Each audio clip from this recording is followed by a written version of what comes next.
So, Paluck, thank you so much for taking the time out to being a wonderful participant in our YouTube channel that we hold to the highest with people like you that are, community game changers, making a difference in the community and in the whole social impact space. So, on behalf of Setsi, we really thank you for taking the time out today. Really, thank you so much. Pleasure is mine. And really cannot thank you enough for thinking of me. And I've been a great, learner and follower of your work. So yeah, really happy to be here. Awesome. So, what we always do, we begin all things by acknowledging the original stewards of the various lands that we are on. We acknowledge our ancestors. We acknowledge all those who toiled without compassion or compensation. We acknowledge all the elders and community stalwarts whose shoulders we stand on as we build, share, learn together for our collective liberation and sovereignty. So if you can please do us the honors by introducing yourself to our listeners and viewers and let us know about your amazing work. Thank you so much, Matt. And that was a beautiful acknowledgement that you gave. I would also like to acknowledge that I'm also joining from the traditional and unceded territories of Musqueam, Squamish, and Tsleil-Waututh nations, which is also known as Vancouver. And very grateful for what this land does for us to be able to play, work, live, everything and everyone that has made this moment possible. So super appreciative of that. And yeah, my name is Paluck Kohli. I work at Social Innovation Canada. Originally, I was born and raised in India and moved to Canada 5 years ago with this very clear mission that I wanted to build something, to create something, which is profit with purpose. I think back in the day, that's what I wanted to. I wanted to be this, actual proof that you can do good in the world, and that can also be your mission, your full-time job, your bread and butter. And I think very fortunate that I was open during this whole journey, met great people, and was able to get into the space of social innovation. I also have a social enterprise on the side, which is around coaching and mentoring across the world. So we're currently running a project in Africa, which is helping students to build their businesses there. So that's my social enterprise kind of thing. But I work at Social Innovation Canada in impact measurement. And this project actually is funded by Employment Social Development Canada and by their Sustainable Development Goals Unit. And the real mission is to empower, to support social purpose organizations across the country so that they're able to really unpack their impact. They're able to measure their impact, feel confident about it, and also align with sustainable development goals. So we do a lot of workshops. We also work along with Center for Social Innovation and around their impact dashboard, making it accessible to communities and organizations across Canada. And the other partner we have at Social Innovation Canada is Common Approach to Impact Measurement.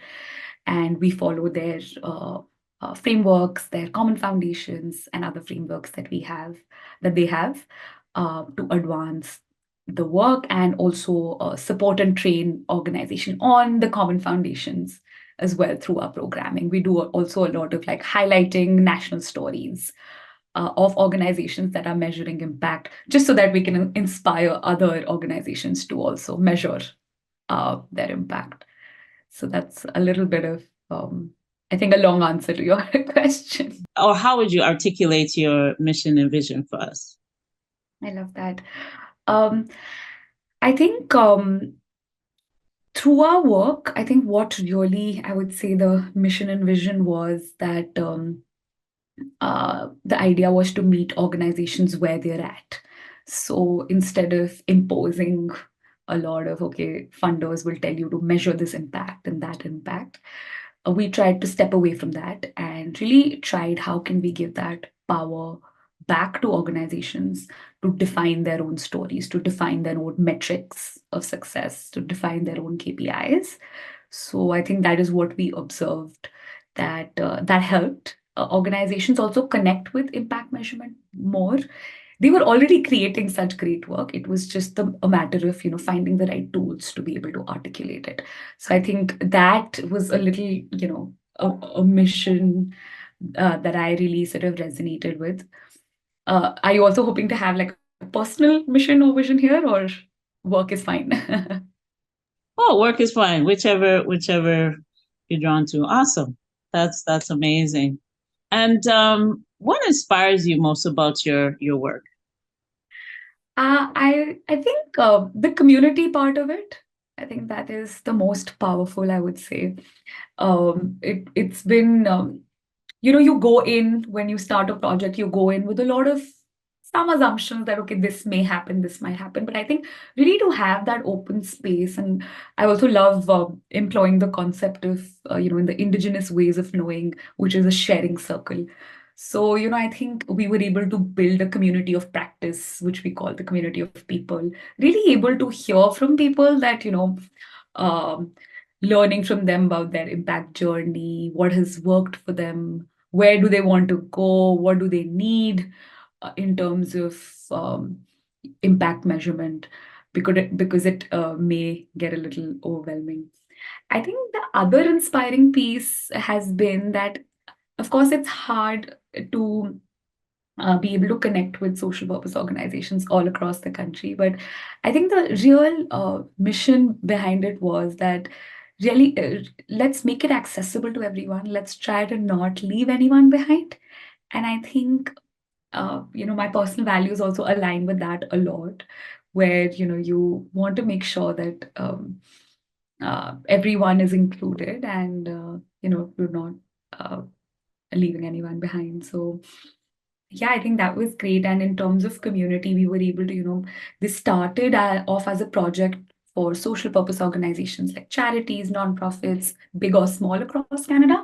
But what we noticed was that there were funders, impact investors, consultants, Indigenous-led organizations, all people joining and sharing about their impact needs and journeys. So I think that was very powerful, because a lot of times funders want to aggregate their portfolio, or there are organizations running multiple projects. So yeah, we were really able to hold that space and support them through their journeys. I think yeah, the community is power for me. That's it. The community of impact, right? Like you mentioned all the different organizations coming to the table, like you're saying, that indigenous circle, and really shaping that community of practice. Everybody needs to have their piece, added to the table. What can we do? How can we improve? Coming from different aspects. So very good. Very good. Amazing. Now, what challenges or barriers have you faced in your work, and how have you worked to overcome that? I would say that in terms of nuances of impact measurement, what we've really I think we've heard, I would say, two themes that I would, maybe pick on.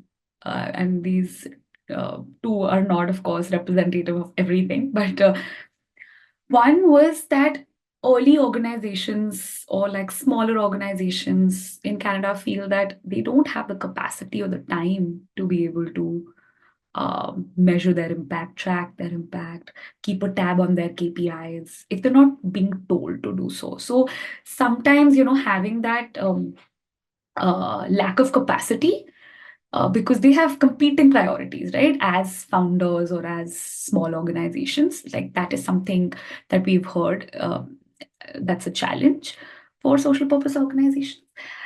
I feel what has worked for them is that sometimes they feel isolated and lonely of their impact measurement work. So just having a peer learning group has been helpful for them. And sometimes they would have attended our sessions, once already, but they were like, no, we just want to keep coming just so that, we can keep meeting more people and learning from other organizations. How are they measuring their impact? How are they telling their story? So I think that has been something that we've observed. The other piece has been that some organizations that are a little more advanced in their impact measurement work, they look for more sophisticated or dynamic tools of impact measurement. So right now, where we were positioned, we were trying to make it accessible to everyone, impact measurement. So it could be for anyone who's a beginner to intermediate. And we had all sorts of organizations join. So I think that's something like when there are more dynamic or sophisticated tools required. Of course, there are other even common approach softwares that one could use. So we sort of directed them there as well. But we're actually at the cusp of wrapping up this impact measurement project. So also at the stage where we're writing recommendations to our funders that what could be next, what's needed, what are we hearing, what are we learning from SPOs. But the other piece I want to highlight is that whatever mandates we had or whatever deliverables we had for this project, we really tried to go above and beyond and made sure that it's hard to capture everything in a 3-year project, but we tried to focus on outcomes where organizations feel more confident about impact measurement, where they want to integrate it into their work, or they continuously seek peer learning or support around it. So yeah, really focus more on outcomes than just outputs. And I think that stayed. Yes, totally agree. Setsi, that's something that we definitely back up as well, is the outcome, and doing that kind of outcome measurement in the spectrum of, so that's very important too. I totally agree. And do you have any key priorities you're working on right now?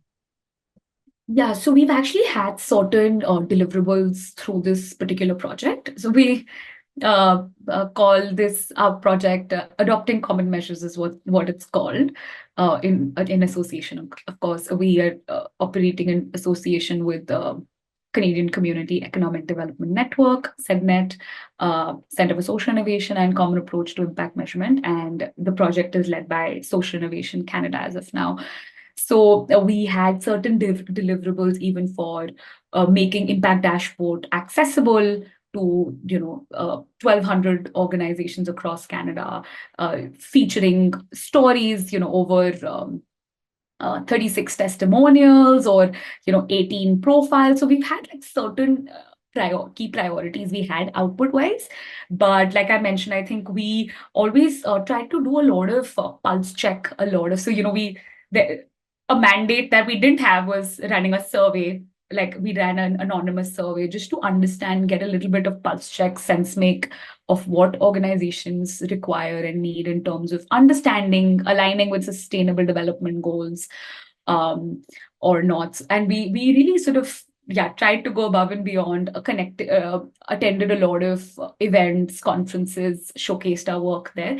But because this was government funded, we really, I think what worked was that we were able to make it accessible as much as we could.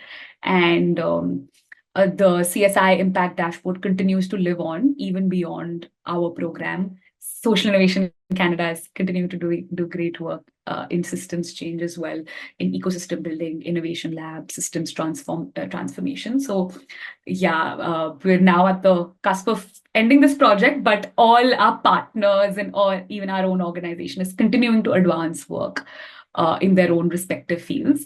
But yeah, I think we've been able to achieve the deliverables, but I would also say that I think the mindset, behavioral change in terms of impact measurement is something that we've been able to do. And I'll share something very interesting. Even in the impact dashboard, we've had a lot of organizations that are using it.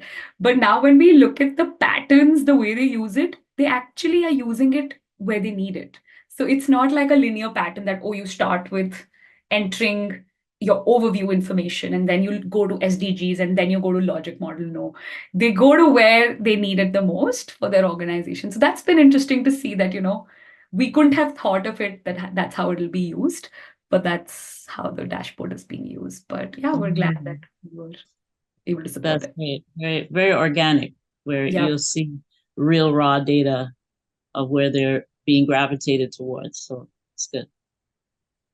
And how do you feel about the future of social impact in Canada? Um, so a future of social impact or social impact measurement? Um, I say social impact in general. I love Let's just that. in general, yes. Yeah, I think I have been, say, around 3 or 4 years old in the social impact ecosystem in Canada in particular. And I also feel I've seen such an evolution. And I know organizations like Setsi and even, other sort of thought leaders that have been in the industry have seen an even, longer or like more in-depth change and evolution. But even in the past 3 years that I've been witness to it, I've seen a lot of, I would say, coming together, which I also see even, Setsi is doing. So I think the future looks very bright to me because I feel there is sometimes such great work happening in silos in social impact, but in the whole country. But now I see things coming together. And of course, there have been collaborations in the past, but now I see like these clear movements happening, right? Like clear movements in terms of what you all are creating. Now it's almost like if you want to understand the social impact field in Canada, go to Setsi's YouTube page and you'll see all these people, right? You look at even social finance fund. So even if I think of the field I've been in, the niche I've been in, impact measurement, even that becoming mainstream now with Common Approach taking lead there, that's really interesting to watch. I was also looking at SVX's impact index. So I feel like different capacities are blowing up in terms of social impact, and I think the heart of it would be that if all these great programs are happening, it should be reflected in the communities, and that is the hope. Um, and I feel I see it happening, but I think a great metric of success would be to see in the communities, to be keyed in to the communities, to make sure that it's reaching where it should. It's, the development is being felt where it should. So, yeah. That's it. I had one interview where one of our community leaders said collaboration is the only solution for systems change. And it's so, so true. Like, if you want to go fast, go alone. If you want to go far, you go together. So we have to keep um, those words just permeating in our head all the time when we're doing this work. What is the common goal? What is the end goal? What is the result? What are we trying to achieve here? And make sure that, we'll know that it really takes a group effort for us to come together. I always say, everybody is a part of that puzzle. Everybody is that individual puzzle piece that's joined together. So, yeah. Absolutely. Completely echo that because I think when you're so close to these projects or the work, sometimes the North Star can get a little blurry, but it's so important to go back to the North Star that who are we doing this for eventually? So, that yeah, that's it. thanks. Awesome.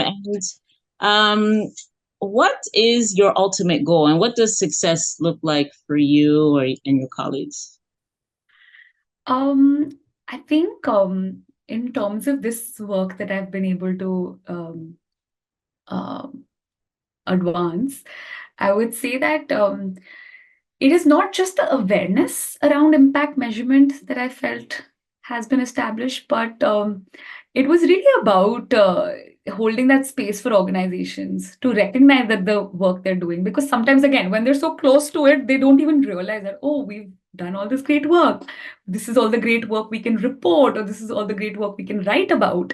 Because most of the times they are in a box where it's reactive, right? Where funders tell them what to measure and what is needed for a particular grant, which may or may not encapsulate all the great work that they're doing. So I really feel that giving the control back to the organizations to track their impact, to define their own flexible metrics, to tell their impact story, I think if we've achieved that shift in the mindset, that's success, definitely. And I also feel that it is a clear job of capacity builders like us to be able to roll up indicators, to be able to make sense of, okay, what is happening under one SDG or what is happening in one particular industry.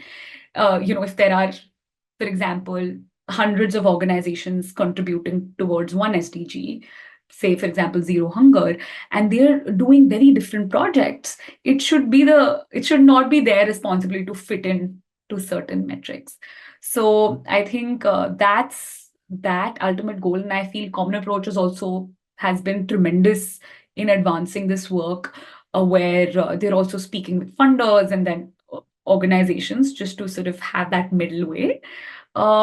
And it might not be easy, and it is not easy by any means, but I just feel that shift and that movement is a success, as far as impact measurement is concerned. Perfect. Wow, this has been a very impactful interview for sure. So, do you have any closing thoughts or calls to action at this time? I think personally, I do feel, like you mentioned, the collaboration piece. I think that is key and that is phenomenal and that is needed. So if we have that figured out, I feel, there is no other sort of need for reinventing the wheel. There is so much power in collaboration. In terms of, maybe like immediate calls to action would be check out CSI's impact dashboard. It's a community-rooted impact measurement tool. So, if that's something that resonates, SI Canada continues to do great work in systems change. But I feel in Alliance, there is Setsi, and, you all are bringing it all together. So the collaboration, I think that is my biggest key takeaway, that continue to also like follow Satsi's work, because this is where I feel all the movement is being established, the force is being created, and around social inclusion, economic development, community rootedness. So yeah, just I think definitely my key takeaway would be just like, yeah, I think sometimes people feel they don't know where to start, but I think this is such a great place to start as things are coming together. And yeah, I'm really fortunate to be a part of this ecosystem, and it is, conversations and campaigns like these that are helping people advance the work of community economic development. So yeah, my pleasure to be a part of this and learn from all of you. Right. Oh, it's been a remarkable interview. We really appreciate you, Paluck, for really taking the time out, and you being that remarkable leader in your space. And, like I said, we all have that common goal in this line of work. And it's not just work. It's really making the change for our future, for our future leaders. We like you said, using this platform is something that's going to be around for a very long time. And as futures grow, people, next generations are coming along. They want to see the impact that we've been putting in, and so that they're able to carry on the torch and keep it going and making it improve, because it might not be in our lifetime, but at least we are putting the shovel into the sand and starting the process. We're putting it into the dirt and building that common goal in social impact, social finance, in those spaces. So on behalf of Setsi, we really appreciate you taking the time. I know a lot of people will learn from this. Make sure you guys look at this video, take notes, and just be a part of the solution, not the problems. Right? I love that. And I love what you shared about the future generations as well, sowing the seeds right here, right now. Love it. So we will close the way that we began, by acknowledging the original stewards of the various lands that we are on. We also acknowledge our ancestors. We acknowledge all those who toiled without compassion or compensation. We acknowledge all the elders and community stalwarts whose shoulders we stand on as we build, share, learn together for our collective liberation and sovereignty. So once again, I appreciate all your time. I wish you much success now and in the future. And I'm sure this won't be the last time that Setsi will be collaborating with you. Likewise, thank you so much. I loved this conversation with you. Awesome. So take care. Have a wonderful rest of the day. You too, take good care. Okay, dear. Bye bye.